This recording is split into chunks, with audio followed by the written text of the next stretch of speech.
ሰላም በዚህ ቪዲዮ መግሉባ ወይ ደግሞ መቅሉባ አሰራር እንመለከታለን። ይህ ምግብ በተለያዩ የመካከለኛ ምስራቅ ሀገሮች ውስጥ የሚዘወተር ሲሆን ዛሬ የምንመለከተው የፍልስጤማውያን አሰራር ነው። ኖርማሊ በድርጃኑና ቲማቲሙ በዘይት ነው የሚጠበሱት።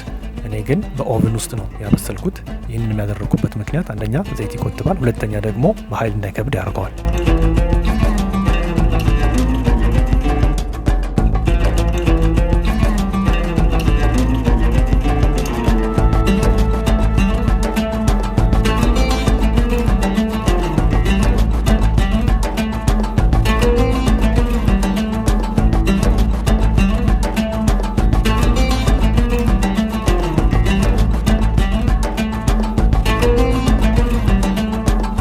ለዚህ አሰራር የተጠቀምኩት የዶሮ ስጋ ሲሆን የበግም የበሬም ስጋ መጠቀም ይቻላል። ያለ ስጋ መስራት ይቻላል።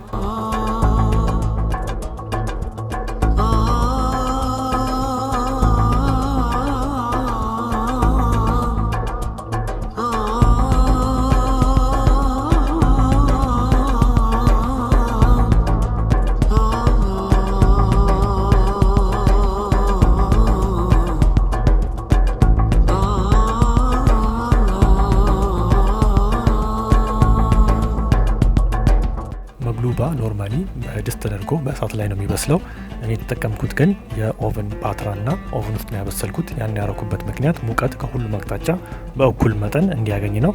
አንዳንድ ጊዜ ድስት ሲሆን ከስር የመያዝ ባህሪ ስላለው ዶሮውን ቆራርጬ ከአትክልቱ በላይ ነበር ያደረኩት። ሽንኩርቱንም የተጠበሰውንም ከሱ ጋር አድርጌዋለሁ። ሩዙን አስቀድሜ ለ20-30 ደቂቃ በቀዝቃዛ ውሃ ውስጥ ዘፍዝፌው ነበር። ሩዙን ስንጨምር በደንብ አድርገን ፓክ ማድረግ አለብን።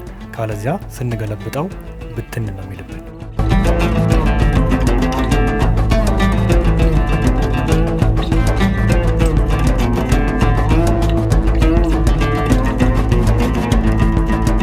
የመግሉባ አሰራሩ ይህን ይመስላል። ስለተከታተላችሁኝ በጣም አመሰግናለሁ።